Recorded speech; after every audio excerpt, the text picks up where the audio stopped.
시청자 여러분 안녕하십니까? 갑론을박 박수인입니다. 6월 지방선거가 이제 약 110일 앞으로 다가왔습니다. 정치권이 빠르게 선거 체제로 전환되고 있는데요. 집권 여당이 더불어민주당의 일찌감치 선거기획단을 구성했고요. 국민의당에서 갈라선 바른미래당과 민주평화당도 조직 정비가 한창입니다.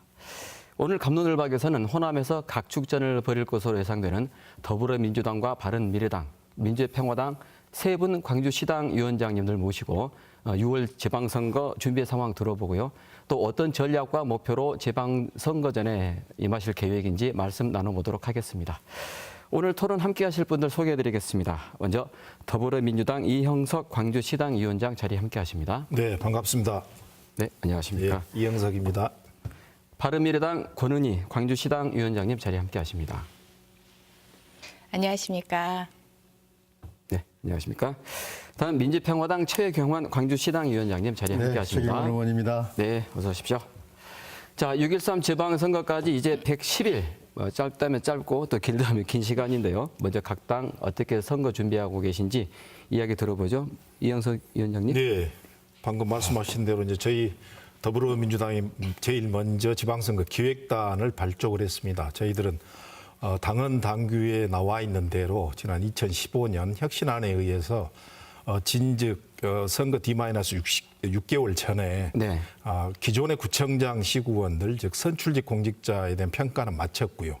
그리고 이제 지난 2월 1일 날 광주 전남 기자협회 그리고 또 NGO 재단 시민사회 이렇게 해서 시도당이 함께 공천을 어떻게 좀 개혁적으로 혁신적으로 할 것이냐는 토론회도 마쳤습니다. 네. 마쳤고 지난 2월 9일에는 이제 지방선거 기획단이 발족을 했고요.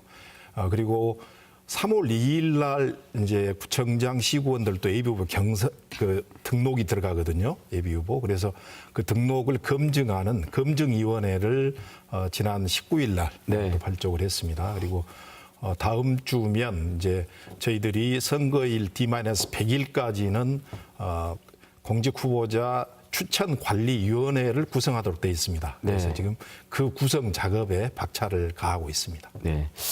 민주평화당과 바른미래당 이제 막 창당한 지 얼마 안 됐고요. 조직도 정비해야 되는데도 선거 준비까지 하셔야 되고 정신이 네. 없겠습니다. 어떠신가요? 네, 말씀하신 대로 2월 13일입니다. 국민의당과 바른정당이 통합한 신당인 바른미래당이 2월 13일에 창당을 했고요. 그래서 더불어민주당보다는 조금 지방선거 준비가 늦게 출발이 됐는데요. 네.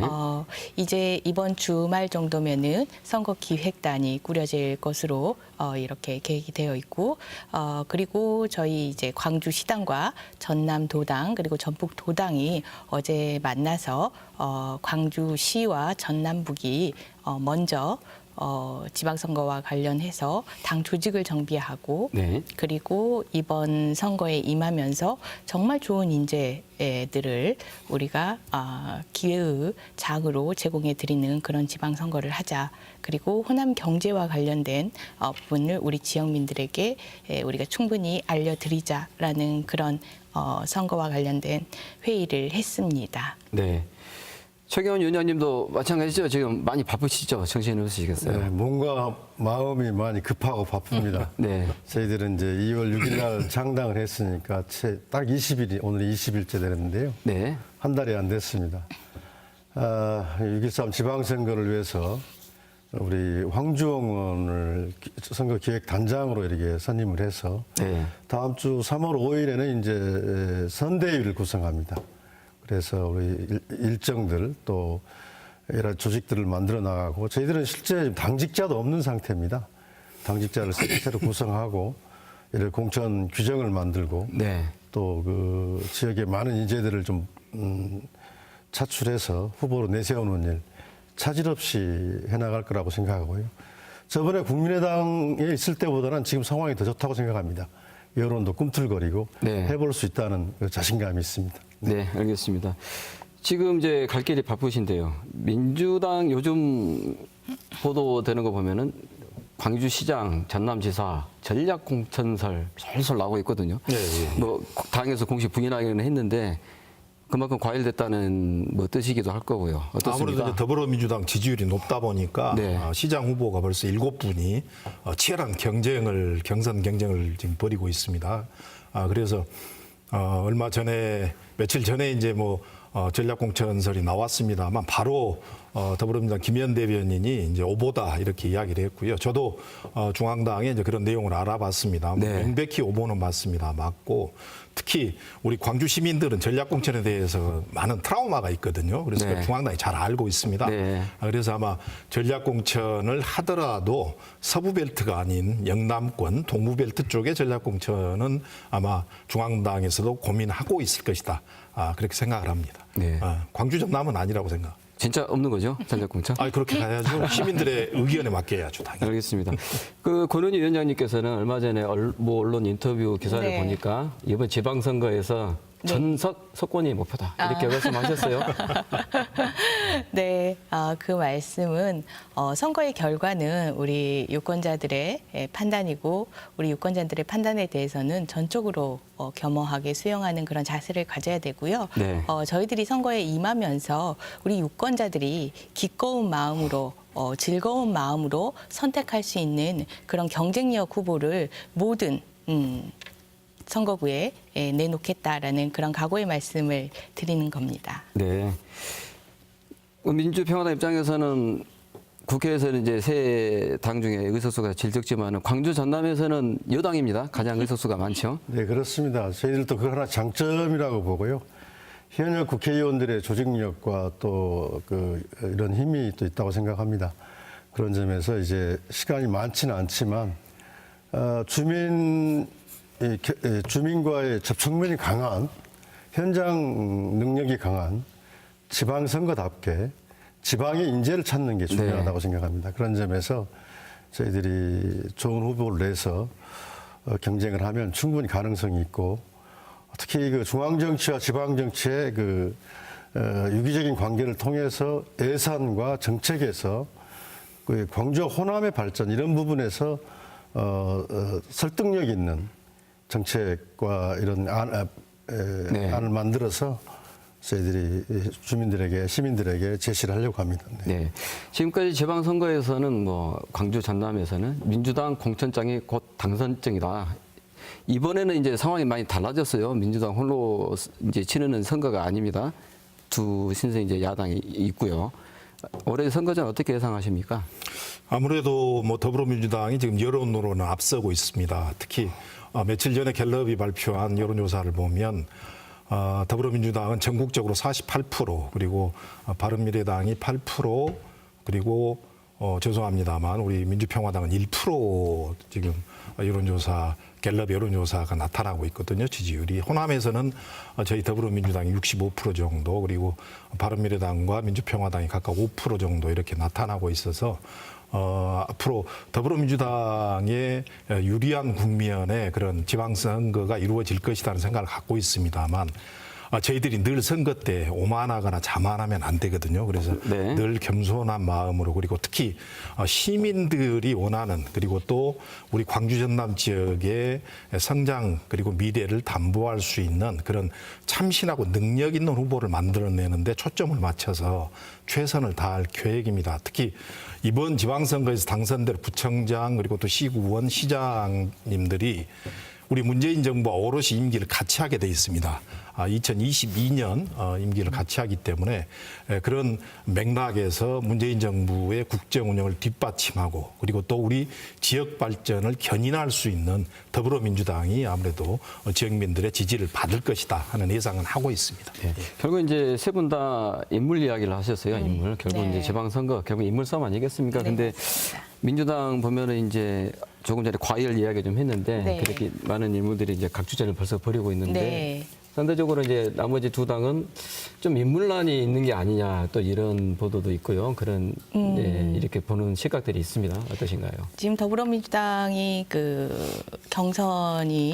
후보군이 지금 치열해지고 그리고 우리 또 민주당 시당위원장님께서 당 지지율을 먼저 말씀을 해주셨는데 당 지지율 이나 그 네. 당 지지율에 기반한 후보들이나 이번 지방선거에서는 그렇게 큰 경쟁 요소나 위험 요소는 아니다라고 보고 있습니다. 당 지지율은 선거 규모가 클수록 그리고 선택할 수 있는 선택지가 없을수록 그 의미가 있는 수치이고요. 이번처럼 지방에서 유권자들이 후보자들에 대한 직접적인 정보를 많이 알고 있는 네. 이런 선거일수록 그리고 선택할 수 있는 당들이 많아서 유권자들의 선택지가 많을수록 지지율보다는 얼마나 정말 우리 지역에 충실할 수 있는 인물이냐, 얼마나 새로운 미래 비전을 가진 인물이냐가 더욱 중요한 요소라고 생각을 하고요. 네. 그래서 저희 그 바른미래당은 지역에서 지역 발전의 비전을 가지고 바른미래당의 가치에 공감하면서 지역민과 함께 생활 정치를 하고 그리고 또 국가에 대한 가치관을 같이 공유할 수 있는 그런 인재들을 많이 사실은 저희들이 정치 활동하면서 보아왔습니다. 근데 그런 분들이 기존의 정치의 진입 장벽이 너무 높아서 네. 정치에 진입을 못했을 뿐입니다. 그래서 이번에는 진입 장벽이 낮은 만큼 네. 그런 분들이 좋은 후보들이 우리 유권자들의 선택의 즐거움을 드릴 수 있을 거라고 생각을 합니다. 어찌 보면은 새 당이 이렇게 경쟁하는 구도는 많은 정치 신인들이 등단할 수 있는 무대가 또 넓어졌다 이렇게 생각할 수 있을 것 같아요. 어떠십니까? 우리 정치 신인들에게 아주 좋은 기회라고 생각합니다. 특히 지역 정치 신인들 많은 도전의 기회가 있다고 생각합니다. 아까 이영석 위원장님 여론 지금 지지율을 말씀하셨는데 실제 이제 앞으로 지방선거가 어떤 구도로 짜이느냐에 따라서 특히 지역선거, 우리 광주 호남의 선거는 판약이 달라질 거라고 생각합니다. 그런 점에서 지금 여론을 가지고 판단할 수는 없다고 보고요. 또 하나 지금 이번 선거는 지방선거입니다. 말 그대로. 대통령 선거가 아닙니다. 네. 그리고 지방선거를 지금 정부의 중앙정부의 어떤 지지 세력을 확보하는 선거로 보는 건 저는 상당히 문제가 있는 태도라고 보고요. 우리가 우리 광주 호남으로 누가 어떻게 발전시킬 것이냐 하는 문제, 또 우리 지역을 대변하는 세력을 어떻게 정치 세력을 강고하게 만드느냐 하는 문제로 접근해야지 문재인 대통령을 지지하는 선거는 아니잖아요. 지지 세력 뽑는 선거는 아니잖아요. 그런 점에서 좀 탈피해서 볼 필요가 있다. 네. 이번 선거는 지방선거다. 지방의 인재, 지방의 인물, 또 지방 정치 세력을 강화하는 선거가 돼야 된다. 이렇게 생각합니다. 두 분께서 이제 네. 지지율 관련해서 말씀을 하셨는데 기존에 저희들이 통계를 쭉 살펴보면은 지방선거가 있는 해에 구정 때 나타난 설날 민심이 네. 그대로 이렇게 지방선거에 반영됐던 통계가 나와 있거든요. 그래서 이제 권은희 위원장님이나 우리 최경환 위원장님께서 그런 통계는 또 다른 통계는 많이 찾아볼 수 있는 희망사항을 말씀하신 것 같고요.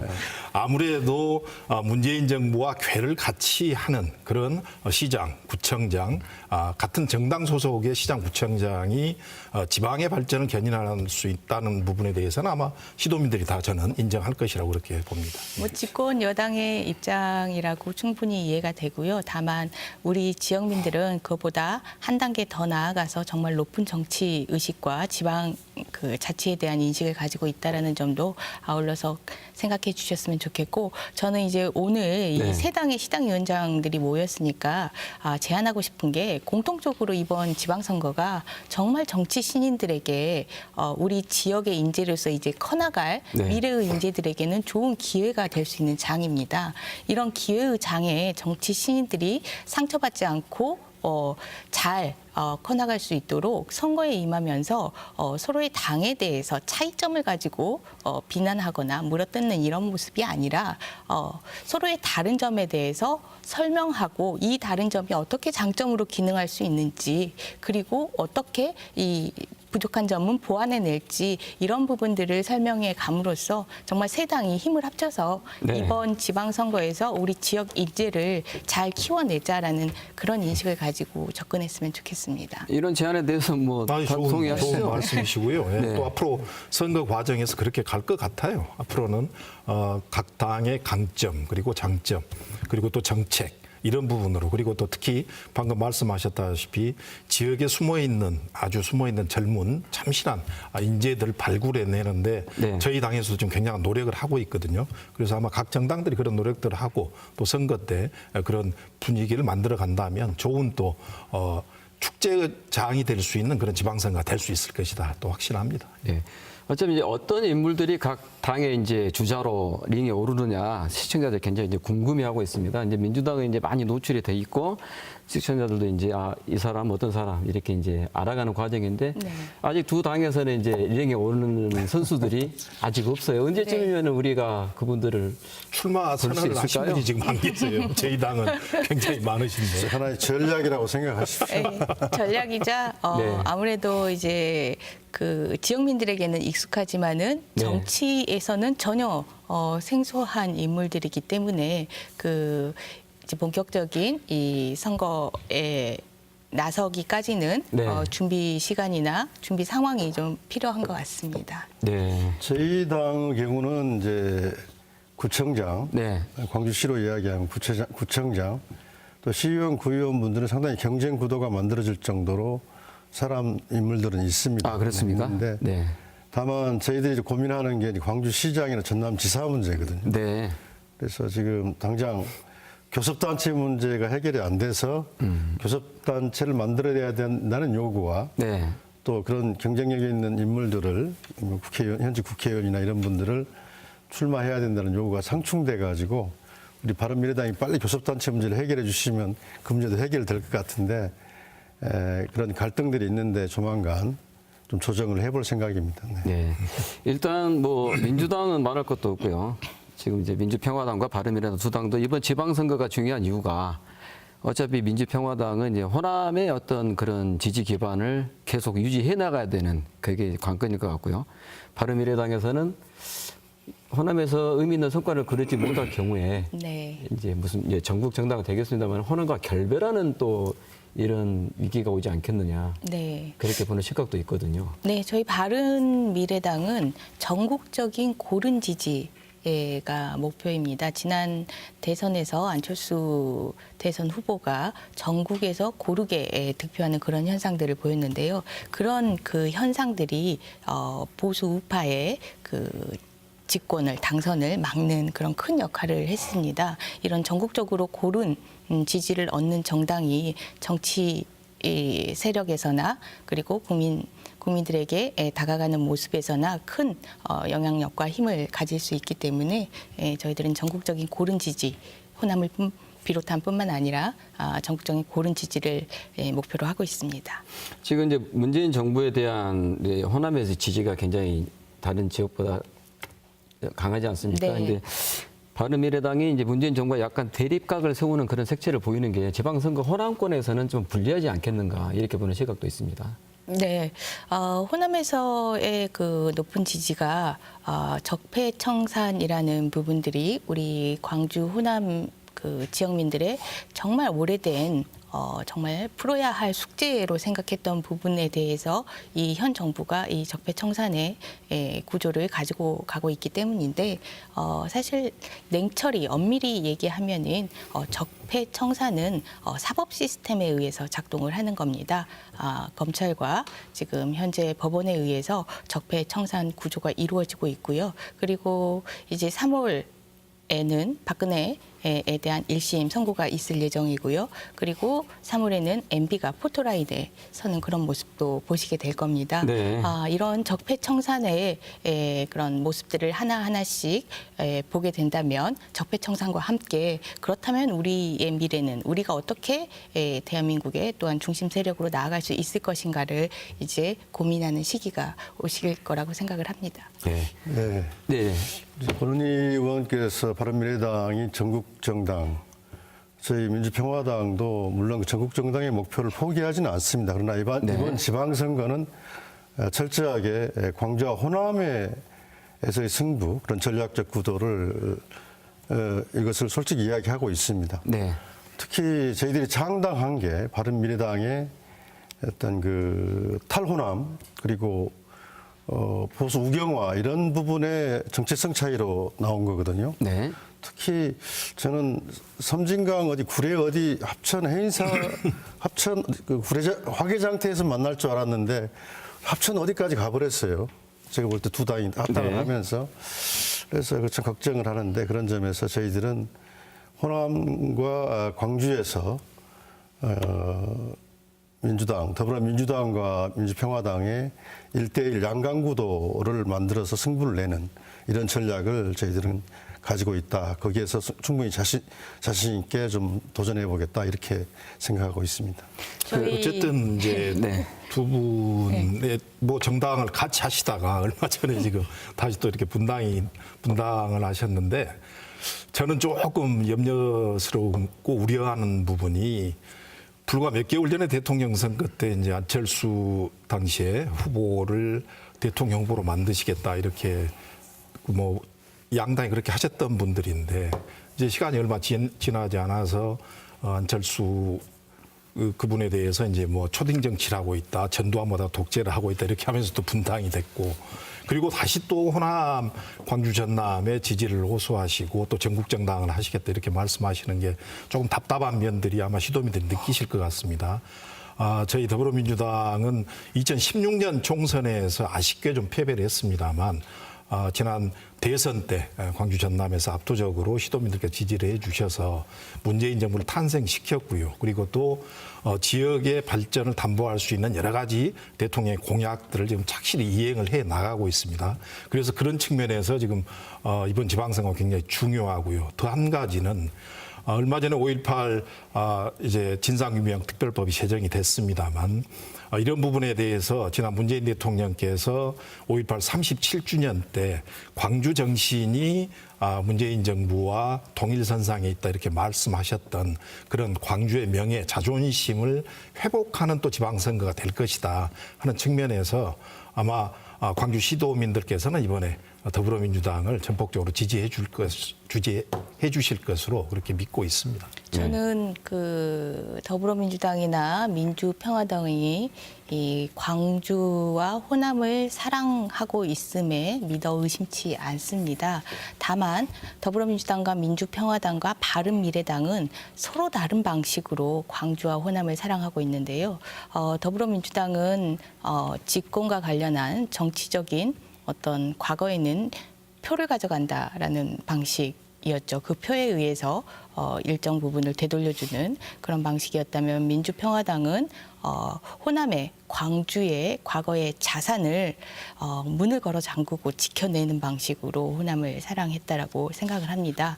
저희 바른미래당은 광주와 호남을 사랑하지만 광주와 호남을 사랑하는 방식이 광주와 호남의 훌륭한 자산을 문을 열어서 전 국민이 보게 하고 전 국민이 함께 공유하도록 하는 그런 방식으로 이제 사랑해야 된다라고 생각을 하고 있고요. 네. 이렇게 각 당이 광주와 전남을 호남을 사랑하는 방식이 차이가 저는 또 광주 전남의 발전을 또 견인해 낼 수 있을 거라고 생각을 합니다. 네. 말씀하십시오. 저는 이제 최근 여권의 모든 광주만이 아니라 전 지역에서 벌어지고 있는 현상이 좀 우려되는 게 있는데요. 이른바 문재인 대통령 마케팅입니다. 네. 우리 지방선거에 나오는 분들이 전부 문재인 대통령 이야기만 하고 있어요. 문재인 대통령을 위해서 우리 지방선거 치르자. 아까 앞에서도 말씀드렸지만 지방선거입니다. 그리고 저는 광주, 저도 한 2년 의정활동을 해봤습니다마는 광주와 전남, 호남의 발전을 위해서는 우리 정치 역량을 강화시켜야 됩니다. 네. 지방선거를 통해서 우리 호남과 광주를 대변하는 정치 세력을 키워나가는 과정이 돼야 됩니다.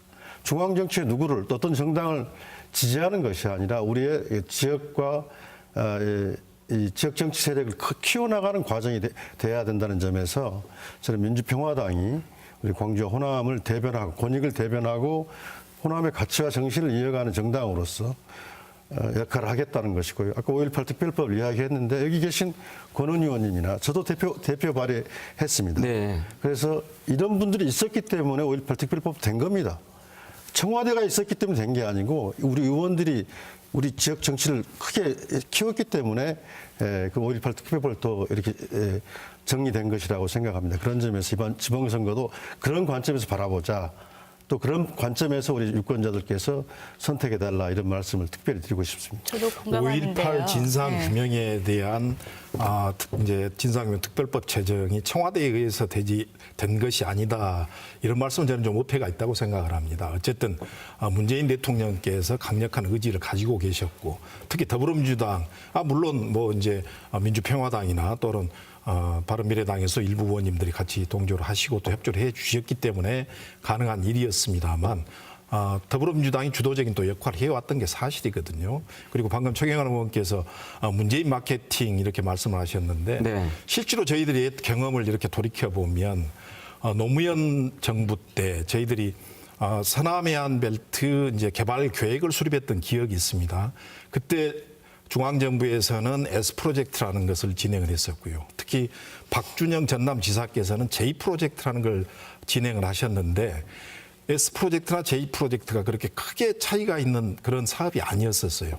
일정의 규모 그리고 예산만 차이가 있었는데, 이게 그 중앙정부와 지방정부가 엇박자를 당이 틀리고 엇박자가 나다 보니까 이게 제대로 진행되지 않는 그런 아픈 기억을 갖고 있거든요. 네. 그래서 그것을 문재인 마케팅이라고 보시는 것보다는 지역 발전을 어떻게 견인하고 담보할 수 있는 것이 대통령과 지방자치단체가 같은 정당 또는 같은 궤를 같이 했을 때 훨씬 더 유리하다, 이런 측면에서 말씀을 드린 겁니다. 예. 이게 과거의 정치에서 지역민들에게 설명드리는 방식이라면, 저도 그 최경환 민주평화당 의원님하고 같은 그 문제의식을 가지고 있는데, 현재 더불어민주당에서 그 문재인 마케팅에 의해서 후보자들끼리 서로 보여지는 모습이나 네. 당 지지율에 기대어 있는 모습들은 결국은 당 지도부나 중앙에 의해서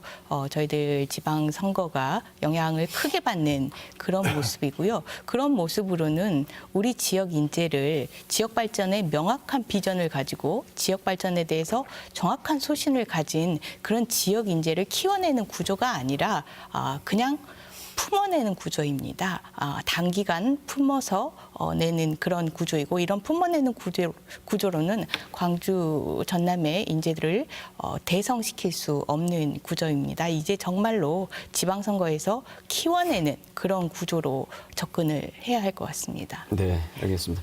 그 화제를 좀 바꿔볼까요? 이번에 지역의 일꾼들만 뽑는 게 아니고 재보궐선거 국회의원 또 네. 같이 열리지 않습니까? 벌써 광주 전남에서도 두 지역구에서 선거를 치러야 되고 네, 또 더 늘어날 수도 있는 상황입니다. 지금 뭐 현역 의원들이 출마를 할 경우에는 그렇게 보면 이제 어차피 각 정당에서 이제 의석수가 하나라도 아쉬운 이런 상황들 아닙니까? 거기에도 신경 쓰셔야 될 것 같아요. 국민의당 당연히 마찬가지고. 뭐 저희들도 예. 신경을 쓰고 있고요. 특히 아까 말씀드렸습니다만 안타깝게 광주에서는 저희 더불어민주당 국회의원이 한 분도 안 계세요. 그래서 이번 보궐선거 때 반드시 더불어민주당이 승리해서 광주를 대변할 수 있는, 광주를 대표할 수 있는 국회의원을 또 배출해내야 됩니다. 그래서 지방선거 못지않게 후보자 검증 그리고 경선, 그래서 광주를 대변할 수 있는 그런 국회의원이 반드시 배출되도록 저희들이 굉장한 좀 신경을 쓰고 있고 또 노력을 하고 있습니다. 바른미래당하고 민주평화당은 광주 전남에 각각 한 석씩을 지금 잃었어요. 이제 네. 지켜야 되는 또 입장입니다. 근데 재밌는 것은 저희들이 아까 2월 6일 날 창당을 했는데요. 그 전 국민의당이 있을 때는 놓고 하는 분이 없었는데, 민주평화당을 창당한 이후에는 한번 해보고 싶다고 하는 사람들이 많이 생겼습니다. 아, 그런가요? 예. 그래서 충분히 저희들이 후보를 내서 이 광주 서구 선거구는 이제 바른미래당이었고, 무한 신안은 이제 민주평화당이었는데요. 두 석 다 꼭 저희 의석이 좀 부족한데 채우도록 하겠습니다. 네. 예, 서구 우리 그 바른미래당의 네. 송기석 의원님의 지역구셨는데요. 얼마 전에 최종적으로 사무실 정리나 자녀 사무 정리를 하신 걸로 알고 있습니다. 네. 그래서 그러한 정리가 될 때까지 저희들 같이 지켜보고 있었고요. 이제 좀 논의를 해봐야 하지 않나 하고 있습니다. 네. 어차피 또 출마를 당에서도 또 네. 방책을 좀 주셔야 되죠. 네. 예. 알겠습니다. 그렇게 생각해 보면 앞으로 이제 한 100일 남은 변수들 가운데 하나가 이렇게 전망하신 분들이 있더라고요. 현역 의원들이 링에 오르기는 쉽지 않을 것이다. 국회 의석수를 지켜야 될 이런 것 때문에 그런 상황에서 보면은 시도지사 선거에서 의외의 결과도 나올 수 있지 않을까 이렇게 보는 분들도 계시더라고요. 이제 뭐 그렇게 보는 분도 있고 그것 때문에 뭐 저희 더불어민주당의 유력 주자들이 뭐 중앙당에서 출마를 제구하고 있다 이런 뭐 이런 보도도 있었습니다만 저는 좀 다르게 생각합니다. 네. 어쨌든 저희들의 유력 주자들이 출마를 하게 되면 거기는 이제 보궐선거가 있게 될 거 아니겠습니까? 그러면 지금의 저희 더불어민주당의 전국적인 지지율이나 또는 문재인 대통령에 대한 국민들의 지지, 호응 이런 걸 봤을 때는 보궐선거가 있더라도 또 더불어민주당이 승리할 수 있다 이런 자신감을 가지고 저는 과감하게 유력한 후보들이 있다면 출마할 수 있도록 또 중앙당에서 그렇게 배려하는 게 맞다 그런 생각을 갖고 있습니다. 현역 의원들을 차출하기가 쉽지 않을 거라는 질문은 사실은 제가 민주평화당이나 바른미래당에 드려야 할 질문인데 저희 어떻습니까? 당에도 지금 전남지사 경우는 열심히 뛰었던 분이 계시고요. 네. 마지막 고민을 하고 계시고 박지원 의원의 경우를 말씀드리는 겁니다. 광주에서도 지금 바른미래당 후보들이 아주 이전투구 양상을 벌이고 있고 누가 후보가 될지 모르겠어요. 또 많은 뭐 대통령이 격려했다, 뭐 용기를 줬다는 그런 논란도 생기고 있고 그래서 그 후보 결정과 함께 저희들도 원내 의견, 국회 현직 의원을 차출할 수도 있고 또 원외를 또 이렇게 영입할 수도 있고 하는 두 가지 로드맵을 가지고 지금 준비하고 있다는 말씀드립니다. 바른미래당은 어떻습니까? 네, 저희들은 현직 의원과 관련해서는 그 의원 개인의 판단과 그리고 무엇보다 지역민들의 여론 이 부분을 중요시하게 보고 있고요. 지역민들의 여론에 따라서 원하신다라면 그런 부분에 대해서 응해야 된다라고 생각을 하고 있고 말씀하셨다시피 앞으로 선거에 변수가 참 많습니다. 네. 이제 적폐 청산과 관련해서 박근혜의 1심 선고 그리고 MB의 포토라인의 모습 그리고 남북 관계와 관련해서 한미 연합훈련 전후의 긴장이 최고조에 달할 것으로 네. 예상이 되고요. 그리고 경제와 관련해서는 최저임금의 부작용이나 근로시간 단축의 문제 그리고 한국 GM의 문제 그리고 우리 지역에서는 금호타이어 의 문제 그리고 대미통상 압력의 문제 이런 너무나 많은 변수들이 있기 때문에 이런 변수들 속에서 얼마나 경쟁력 있는 비전을 제시하고 경쟁력 있는 답을 찾아내고 그리고 균형감 있고 합리적인 그런 생각을 갖추고 있느냐 이런 부분이 중요할 거라고 생각을 하고요. 그래서 저희들 그런 비전과 가치로 뭉쳐있는 저희 바른미래당에서 함께하는 좋은 인재들과 함께 우리 지역민들에게 이런 어려운 산적한 문제들을 해결할 수 있는 그런 인재들을 선보여 드리겠다라는 네. 그런 말씀드립니다. 네. 방금 말씀하신 여러 가지 안보 문제랄지 경제 문제, 남북 관계 이런 이제 변수들이 어떻게 보면 집권 여당 입장에서 보면은 풀어야 될 숙제이거든요. 예. 그 뭐 전체적으로 지방선거까지는 많은 이제 문제들이 발생이 될 텐데 네. 우리 권은희 위원장께서 지적하셨던 박근혜 씨의 이제 재판 문제 그리고 또 MB가 언제쯤 이제 수사 대상이 되고 네. 또 포트라인에 설 것이냐 이런 부분들도 이제 굉장한 여론의 변동이 올 수는 있겠습니다. 네, 저는 네. 근데 이런 부분들은 국민들의 공감을 얻고 있기 때문에 크게 지방선거와 관련된 변수는 되지 않을 것으로 보고 있고요. 저는 오히려 더 변수가 될 수 있는 것은 계엄 문제랄지 그리고 또 소수 정당들의 합종 연행이 저는 변수가 될 수도 있다. 예를 들어서 네. 바른미래당과 보수 정당인 자유한국당이 선거 연대를 한다랄지 또는 그런 식의 어떤 연대가 이루어졌을 때 이게 이제 지방선거에 많은 변수가 나타날 개연성도 숨어 있다 이렇게 생각을 하고 있습니다. 지금 뭐 발생됐던 GM 문제랄지 그리고 네. 또 최저임금 문제 이런 부분들은 아마 문재인 대통령께서 아주 합리적인 방안들을 가지고 현실적으로 잘 또 대응해 나가실 것으로 그렇게 기대합니다. 예. 선거 연대 말씀하셨으니까 제가 여쭤보겠습니다. 안 그래도 이거 궁금해하신 분들이 많아서 그런데요. 더불어민주당과 민주평화당이 연대할 수도 있다. 이런 이야기가 있거든요. 예, 그런데 며칠 전에 이제 그 조배수 대표께서 절대 연대는 없다고 말씀하셨기 때문에 뭐 저희들도 안심하고 있고요. 또 특히 저희 이제 더불어민주당 입장에서는 지난 2016년의 총선의 이제 패배를 어쨌든 이번 2018년 저희 더불어민주당의 호남의 민심, 호남의 심장, 광주에서부터 어쨌든 다시 시민들의 민심을 얻어내는데 최선을 다하려고 노력을 하고 있습니다. 그래서 연대보다는 저희들은 자강 그렇게 해서 자력적인 시민들의 지지를 얻어내서 반드시 지방선거에 승리할 수 있도록 그렇게 독자적인 노력을 해 나가도록 하겠습니다. 바른미래당은 뭐 방금 말씀하셨던 자유한국당과의 어떤 연대.